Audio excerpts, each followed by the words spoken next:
يا صباح الخير، ازيكم؟ عاملين ايه؟ يا رب تكونوا بخير.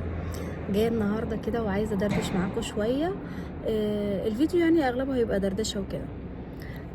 المهم قبل ما نبدا، كل سنه وانتم طيبين بمناسبه قدوم شهر رمضان، وكل سنه وكل الامه الاسلاميه يا رب بألف خير وبألف صحه وسلامه يا رب، وربنا يجعله شهر كريم علينا وشهر ربنا يغفر لنا فيه كل ذنوبنا، واللي عامل حاجة يعيد حساباته تاني، واللي مزعل حد منه صالحوا بعض وخلينا كويسين مع بعض.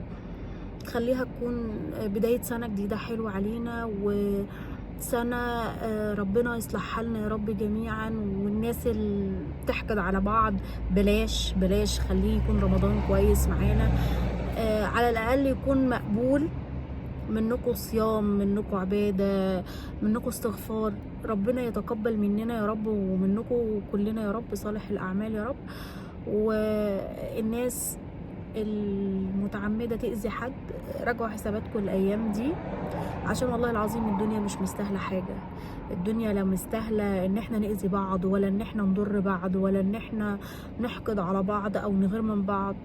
والله العظيم ربنا مقسمها بحسابات، لو شفتوا غيركوا عايش في ايه والله هتحمدوا ربنا 1000 مرة على النعم اللي انتوا فيها.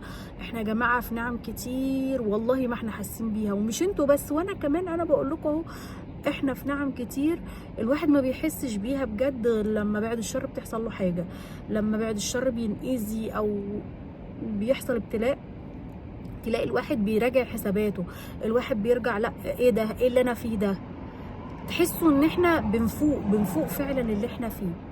فأتمنى كده المقدمة تكون يعني نوعا ما رسالة توعية لأي حد بيتفرج عليا. عيد حساباتك تاني او عيدي حساباتك تاني، راجعي كل حاجة انت عملتيها في حياتك. لو في حاجة غلط لسه مستمرين فيها، راجعوا نفسكم. مش عيب ان احنا نعترف ان احنا غلطانين، مش عيب ان احنا نصلح من نفسنا. العيب فعلا ان احنا نفضل زي ما احنا، ان احنا نبقى عارفين ان احنا بنعمل حاجة غلط او بنأذي حد او بنضر حد ونستمر في كده. هو ده بالنسبة لي الحاجة العيب او الحاجة الغلط، ان انتوا تستمروا في الاذى او ان انتوا تستمروا في المشاكل عموما. بجد راجعوا حساباتكم. يمكن ناس كتير ممكن تقولي طب ما انتي وانتي. انا يا جماعة واحدة من الناس، اي حد سبب لي اي اذى انا عن نفسي انا مش مسامحة، وانا عارفة كل اللي انا يعني مش قادرة اقول لكم، كل اللي بيحقدوا عليا وكل اللي بيأذوني متابعيني ما شاء الله، فيديو مش مفوتين لي حاجه خالص بجد والله، مش مفوتين لي فعلا ولا فيديو. وطبعا بيبان عندي مين اللي بيتابعني ومين اللي بيتفرج عليا كتير. وطبعا في ناس حبايبي كان اليوتيوب سبب ان انا اعرفهم وشغالين معايا كومنتات. انا والله عايزه اعمل كده ورقه واكتب فيها اساميكم واطلع اشكركم بجد من كل قلبي. الناس اللي كل فيديو بنزله بتعمل لي كومنت جميل بيفرحني، وخصوصا ام مازن، انا فاكراكي على فكره. ما شاء الله ربنا يخليك يا رب ويبارك لك في مازن ويبارك لك في ولادك يا رب لو عندك اطفال تانية. كان سبب ان انا عرفت ناس كتير محترمه، ناس كتير حبتني وانا حبيتكم، والله العظيم انا حبيتكم جدا. ويمكن تقصيري من الفيديوهات بسبب حوارات كده انا هحكي لكم عليها. انا طالعه الفيديو ده بقى قلت ولا هعمل روتينات ولا هعمل اي حاجه، انا طالعه حابه اتكلم معاكم، اعرفكم بقى سبب غيابي الفتره اللي فاتت. انا بقول لكم ما بغيب بيبقى في مصيبه، في كارثه. وكمان عايزه اوضح كده شويه امور عشان الناس اللي فاكره ان الدنيا هايصه. انا هعرفكم اللي فيها، هشرح لكم كل حاجه ونقعد بقى ندردش كده مع بعض، بما اني بقالي فتره ما عملتش فيديوهات دردشه. فالمره دي كده النهارده نقعد بقى نحكي مع بعض شويه. وكلمه بس اخيره، راجعوا حساباتكم، عشان انا عن نفسي كاميرام اي حد ليا عنده حق ظلمني، اتكلم في حقي، اذاني، والله ولو بكلمه انا مش مسامحه. انا داخل عليا رمضان اهو، والله ما مسامحه في اي حد ليا عنده حق. بس مش هقول كده. راجعوا حساباتكم. انا يمكن بعدت وانا اتعمدت ابعد على قد ما قدرت، انا بعدت عن كل الناس اللي عامله لي وش في حياتي، بعدت عن كل الناس اللي بتأذيني، بعدت عن كل الناس اللي كارهه لي الخير، بس هم مش عايزين يبعدوا عني، هم شاغلين دماغهم بيا. للنهارده وبكره والله العظيم ناس، هقول لكم مين، من جيراني القدام اللي ساعه ما كنت في بلبيس لحد النهارده، الجيران اللي كانوا بيتمنوا لي الشر والاذى وبيحقدوا عليا وانتوا عارفين بقى شاغلين دماغهم بيا فعلا. انا سبت البلد خالص والله. للنهارده وبكره كل فيديو بنزله على اليوتيوب، على التيك توك، حتى على الفيس، الستوري، اي منشور، اي بوست بنزله، ما شاء الله كل حاجه حرف بحرف بيراقبوها. طب انتوا شاغلين دماغكم بيا ليه؟ يعني انا سبت كل حاجه وبعدت علشان انا مش عايزه وش، انا مش عايزه اوجع دماغي، مش عايزه اشغل دماغي بحد. انتوا شاغلين دماغكم بيا ليه؟ ما هو حاجه من الاتنين ملهاش تالت، لا اما غيرانين مني، لا اما برضو غيرانين مني ومش عارفين تبقوا زيي. ملهاش تالت، هي هما الاتنين، هما لا اما غيرانين مني وده اكيد، لا اما غيرانين مني ومش عارفين تبقوا زيي، نفسكم تبقوا زيي مش عارفين، فشاغلين دماغكم بيا. فطلعوني من دماغكم، طلعوني والله العظيم. هي ماشيه بالزق. هحكي لكم انا بقى ايه اللي حصل. الشهر اللي فات ده سبب غيابي، او يعتبر بقى لي شهر ونص. حصل لي ايه؟ اول ضرب بدونا عن العربيه اتخبطت مني، طبعا من غير قصدي، من واحد كده وانا عايزه اكلمكم على الموضوع ده بس في فيديو تاني هنتكلم كده فيه شويه عن الناس المستفزه اللي على الطرق والسواقين عموما. هعمل لكم فيديو مخصوص عشان انا الموضوع ده بجد يعني تعب لي اعصابي. نتكلم في الموضوع ده بعدين. خلينا بقى وصلت معاكم ورجعت تاني. سبب غيابي بقى ان انا الفتره اللي فاتت طلع لي عين سمكه في رجلي، من ضمن الابتلاءات يعني بعد موضوع العربيه. من ضمن الابتلاءات طلع لي عين سمكه في رجلي. حرفيا انا ما كنتش بقدر اعمل اي حاجه في الرجل اللي انا بسوق بيها، متخيلين؟ في الرجل اللي بسوق بيها اليمين طلعت لي تحت صابع رجلي، من اللي هو من تحت في القدم نفسها من تحت، في ظهري كده صابع رجلي. حرفيا لا كنت قادره اسوق ولا كنت قادره امشي ولا قادره اقف ولا قادره اتحرك. وما شاء الله ما راحتش غير بعمليه، ما عملت فيها عمليه وشلتها خلصت. والله يا جدعان، والله انا طبعا بعتبركم اخواتي وبحكي لكم على كل حاجه اهو، انا مش ببعد العين، بس اقسم بالله كل اللي بقوله ده حصل. قبل ما عين السمكه تخف كان طالع لي خراج في رجلي، برضو طلع لي خراج وما راحش غير بعمليه. تمام؟ قبل ما الخراج يخف كل ده، بصوا في الفتره اللي فاتت دي مش بعيد، قبل ما الخراج يخف. بصوا ايدي، بصوا انا ايدي دي محروقه، ايدي دي كده من هنا محروقه، وبصوا دي مش عارفه هتبقى واضحه لكم في الكاميرا ولا لا. بصوا ده صبعي ده كان محروق، دي اثار الحرق يعني. ايديا بصوابعي كذا صابع واهو، وبالتالي مش هيبقى واضح عشان الاضاءه. بصوا اهو مكان الحرق اهو، لان انا رافعه الاضاءه على الاخر. ايدي انحرقت. دي كده ايه يعني، بقالي فتره اهو، بقالي اكتر من شهر مع مراهم بقى وحاجات. ده غير ان الايد التانيه اللي انا ماسكه بيها الموبايل اصلا اتفتحت رخره. تمام؟ كل ده وانا لسه عين السمكه لسه ما خفتش خالص والخراج شغال. خلصنا؟ لا ما خلصناش. عيني طلع فيها دمل من جوه. انتوا عارفين انتوا بصوا ظهر العين كده، الجفن نفسه من جوه من الظهر طلع لي دمل، الراس بتاعت الدمل او الحبايه دي كانت بتحك في العين نفسه، في البياض بتاع العين نفسه. متخيلين؟ انتوا متخيلين كل ده؟ وانا لسه ما بلحقش اخد نفس، لسه ما فيش بسم الله الرحمن الرحيم كده بنقول يلا اهو احنا هنبدا اهو، ما فيش. تخلص حاجه تيجي تاني، ماشي على الوضع ده، من حرق العين سمكه، الخراج، لدمل او حبايه معرفش كانت في عيني. طبعا فضلت اخد مراهم. الحمد لله خلصنا؟ لا ما خلصناش. انا لسه كل ده تعبانه، ما فقتش والله، ما كنت فقت. اكمل لكم. امي تتعب، تقعد اسبوعين تعبانه بقى. الميه طلع بقى الميه كانت بترد على الكلى عندها، وبترد على جسمها كله منفخ. ايديها دي كانت عامله زي البالونه، ايديها الاتنين لدرجه جسمها كله ووشها. رجعت لكم تاني. طب في ايه؟ انا مش عارفه. اسبوعين اقسم بالله كنت بطبق.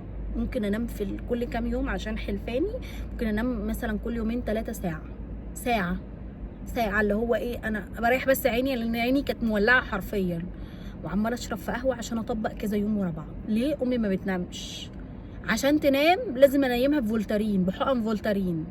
وفي ايه؟ انا نفسي مش عارفه في ايه، هو في ايه مش عارفه. طب تعالي نروح مستشفى، مش قادره تتحرك، جسمها كله منفخ، مفيش حمام خالص، في ايه؟ والكلى محجره من ظهرها، عماله تزيد في ادويه كلى. طبعا هي ماشيه على ادويه كلى ما وقفتهاش، عماله دي في ادويه كلى في فورات. اخر حاجه بقى، من الميه اللي عماله بترد على الجسم دي بترفع الضغط، تخلي الضغط معايا يعدي ال 210 220 230، اللي هو داخله في درج جلطات غيبوبه. هو في ايه مش عارفه. عماله بقى ادي حقن مضره للبول وبراشيم مضره للبول عشان تنزل الضغط. انا بقى مش عارفه اصرف البول اوديه فين، يعني البول عمال بيتجمع، الميه بترد وبيتجمع في الجسم، اودي الميه دي فين مش عارفه. حلها ايه بقى؟ اخر ما زهقت قلت لها انا مش عارفه، انا عماله اظبط في الضغط ومفيش، ضغط يوطى، ضغط يعلى اوطيه، ضغط يعلى اوطيه. كل اللي انا عارفه اعمله ان انا عماله ادي ادويه علشان خاطر تنزل البول، مضره للكلى مضره للبول، عشان تنزل البول ما يتجمعش ما يردش تاني على الكلى. وعماله انزل في الضغط عمال بيعلى. طب في ايه؟ طب بتعلى ليه؟ مش عارفين. المهم خدتها ورحت للدكتور. طبعا حجزت، قعدنا كام يوم، كل ده في خلال الاسبوعين دول، قعدنا كام يوم لان الحاله كانت ساءت يعني. رحت حجزت الدكتور، اكتشفنا ان في حصوه كبيره في الحالب، قافله الحالب، مخليه الميه كلها عماله بترد على الجسم. طب حلها ايه؟ ده عمليه فورا في يومها، كان عايز عمليه في يومها. قلت له عمليه في يومها مين؟ احنا هنهزر؟ تاني يوم حتى ولا تالت يوم. المهم الكلام ده بقى، طلعت انا على الزقازيق عشان اروح لدكتور، ما انا مش عارفه دكاتره عندي، او مش عارفه دكاتره كويسين بمعنى الاصح، لان مش اي دكتور هروح له. المهم خدتها وطلعنا على الزقازيق وكشفنا وعملنا الاشعه في نفس اليوم، واكتشفنا ان في الحصوه. حاول ننزلها يا دكتور بالادويه عشان مش تستحمل العمليه والتخدير والكلام ده. قال لي لا مش هتنزل، ما توحيش. حاضر. تاني يوم الصبح نزلت عندي في العاشر، نحاول ندور على اي مستشفى فيها ليزر، عشان طبعا تعملها ليزر مش هتستحمل جروح. مفيش مستشفيات في العاشر فيها ليزر للكلى والحالب. الليزر اللي موجود في مستشفى الجامعه اللهم صل على النبي، للبطن. هو الليزر ده الوحيد اللي موجود في العاشر للبطن. طب الليزر اللي موجود فين؟ على مستوى الشرقيه كلها في مستشفى التيسير، لا اما مستشفى الجامعه بتاعت الزقازيق. طب مستشفى الجامعه بتاعت الزقازيق عايزه حجز، حاجه من الاثنين، لا اما ان انا استنى يجي دورها في الحجز عشان طبعا تكون استوت خلاص بقى، الله اعلم ايه اللي كان ممكن يحصل، لا اما يبقى معايا واسطه ويدخلني مستشفى الجامعه زي طوارئ كده او مستعجل. وانا ما استنيتش. مين اللي موجود تاني غير مستشفى الجامعه؟ التيسير طبعا خاصه. قلت مش مشكله. كل ده بقى انا عملته في يومين. تاني يوم الدكتور قال لي لما رجعت من الزقازيق وقال لي ان في حصوه، بالليل كنا رايحين مستشفى التيسير وكنت محجوزه في التيسير بيها، وطبعا معايا عيالي. كل ده وانا لسه بماما والعيال الاتنين سوا. المهم اتحجزت بالليل، مش بالليل، انا واصله الزقازيق كانت الساعه مش عارفه 2:30 3 العصر. المهم حجزوها طوارئ، طبعا ما رضيتش اطلعها علشان خاطر تعمل العمليه، وانا مش معايا دكتور، والمستشفى جابت لي دكتور. حجزت وعملت العمليه بالليل الساعه 9:30 بالظبط بالليل كانت داخله العمليه. اتعملت العمليه وبيتنا في المستشفى، ومشيت الصبح الساعه كام مش فاكره، كانت الساعه 5 6 الصبح الفجر يعني. انا اللي ما استحملتش قعده المستشفى عشان ما حدش بس يقول لي انت مشيتي ازاي وهي تعبانه. هي طلعت من العمليه كانت الساعه 12، سبتها نامت الكام ساعه دول لحد ما ابتدت تفوق واطمنت ان هي فاقت، فخدتها ومشيت. ليه؟ لان انا كنت متمرمطه يعني، امي والعيال بصراحه اخر بهدله، وغير ان انا ما كنتش عارفه انام. يعني ما اكدبش عليكم، انا كان بقالي كام يوم مطبقه، وحرفيا كنت حاسه ان انا هقع من قله النوم، وطبعا مش عارفه انام في المستشفى، ماما نايمه والعيال نايمه. الحمد لله خلص على خير، وخدتها ورحت مروحه. روحنا، قعدنا طبعا الاسبوع الاولاني بعد العمليه مفرمه، بس الحمد لله الدنيا راقت. كل ده كان في الفتره اللي فاتت، انتوا عارفين اللي هو بقى مصايب مصايب مصايب، اللي هو انا مش لاحقه افوق. اما ابتديت افوق شويه بصراحه ابتديت انزل لكم فيديوهات، فده كان سبب غيابي يا جماعه، اقسم بالله كانت مفرمه ما يعلم بها الا ربنا. انا فصلت معاكم الفيديو ورجعت تاني يوم اكمله. النهارده تاني يوم، بس حبيت اكمل معاكم كلامي لان انا حسيت ان كلامي ما خلصش، فقلت اما اكمله معاكم، وحصل كده ان انا اضطريت امشي فمعرفتش اكمل معاكم كلامي. المهم، ملخص الموضوع، بلاش تستكتروا على حد حاجه انتوا مش عارفين عنها حاجه، بلاش تبصوا في رزق حد، عشان بجد كل واحد في اللي مكفيه، ربنا زي ما بيدي بياخد. دي كلمه انا حابه اقولها لاي حد فاكر ان الدنيا ماشيه وردي مع كل الناس. والله العظيم ربنا زي ما بيدي بياخد، زي ما بيدي حاجه بيتاخد قصادها مليون حاجه. وكلمه بس انا حبيت اقولها عن نفسي، سواء كان الناس اللي تعرفني او ما تعرفنيش، انا ما بقتش حابه اعمل حاجه عشان حد، ما بقتش حابه اجي على نفسي عشان خاطر اي حد مهما كان. ما عنديش استعداد ان انا استغل حد ولا ان حد يستغلني، خلاص شغل الاستغلال معايا جاب اخره. تمام. ودي نقطه بس حابه ازودها، انا لا هستغل حد ولا عايزه حد يستغلني. اللي عايز يعرفني عشاني انا على راسي، اللي عايز يستغل ويعمل حوارات وشغل بقى المصالح وتشغيل الدماغ ده مش عليا. والله انا مش غبيه يا جماعه. كلمه بس للناس اللي بتتفنن ازاي تعمل حوارات عليا وتخترع والكلام ده، انا مش غبيه. انا فاهمه كل واحد عارفني ليه، كل واحد عايزني ليه، كل واحد عايز مني ايه، انا فاهمه كل ده، بس انا بحب اسيب اللي قدامي يجيب اخره، عشان ما احسش ان انا ظلمته، عشان ما احسش ان انا ظلمت حد او جيت على حد او افتريت على حد. لا، انا دايسه للنهايه، انا دايسه معاك او معاكي للنهايه، هاتي اخرك. تمام.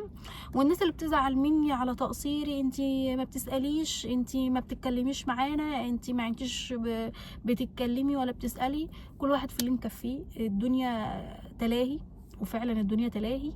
زي ما انا ما بلومكوش على قله سؤالكم عليا، ما تلومنيش على قله سؤالي عليكم. تمام. النقطه دي خلي بالكم منها قوي. انا عمري ما رفعت سماعه تليفوني على حد ولومت حد على قله سؤاله عليا، فما تلومونيش ان انا ما بسالش عليكم، ما تلومونيش على النقطه دي. الناس اللي انا بحبها وبتحبني لما هتيجي تلومني هتلومني على حاجه واحده بس، لو رفعت سماعه تليفون عليا وقالوا لي احنا محتاجينك يا ميرام او احنا عايزين منك حاجه، وقلت لهم لا. دي الحاجه الوحيده اللي تلوموني عليها. لو انا كان في ايدي اعمل حاجه لحد وقلت لا او اتاخرت او ما عملتهاش، ازعلوا مني ساعه النقطه دي. لكن انا الحمد لله رغم كل اللي انا فيه، انا ما برفعش سماعه التليفون على حد واقول لحد ساعدني الا لو انا خلاص يعني مضطره. ومش اي حد، مش اي حد، في ناس كده جدعه في حياتي، هي دي اللي بتقف جنبي، هي دي اللي بتسندني طبعا بعد ربنا. فمش اي حد بيعمل حاجه عشان حد. وانا الحمد لله قريب او غريب او اعرفه او ما اعرفوش، عمري لا خنت ولا كدبت ولا خدعت ولا استغليت. انا مش ملاك، بس انا ما بحبش استغل حد ومش عايزه حد يستغلني. عمري ما حد رفع سماعه التليفون وقال لي احنا محتاجينك في حاجه او احنا عايزينك في حاجه وقلت لا، او اتاخرت او كنت قادره اساعد وما ساعدتش، بس كله للاستغلال. وكلمه بس هقولها، مفيش راجل محترم بيستنى حاجه من واحده ست. دي كلمه بس انا حبيت اقولها لكل الناس اللي اعرفها او ما اعرفهاش. مفيش راجل محترم بيستنى حاجه من واحده ست. واقفلوا بقى، اقفلوا على المواضيع دي خالص، عشان الراجل المحترم ما بيتحوكش لست. الراجل اللي يستنى حاجه من ست ما يتقالش عليه راجل، ايا كانت الحاجه دي. الراجل اللي يستنى ست تصرف عليه، الراجل اللي يستنى ست تساعده، الراجل اللي يستنى ست تقف جنبه وتعمل له مصالحه وهو بيك بوس، لا والله انا مش بيك بوس، انا مش بيك بوس. انا واحده ماشيه كده بستر ربنا، لا عندي استعداد اساعد راجل ولا اصرف على راجل ولا شغل الاستنطاع ده، انا ما بحبوش. سوري يعني، مش انا، لانه بالنسبه لي مش هيبقى راجل في اعداد الذكور. مش ما ينفعش يتقال عليه راجل اصلا. ف ده كده كان ملخص كده حوار عن كل اللي انا مريت فيه الفتره اللي فاتت. الحمد لله ربنا ما يحوجني لحد ولا يحوجكم انتوا كمان لحد. الحمد لله ربنا واقف معايا، مش محتاجه الحمد لله مساعده من حد.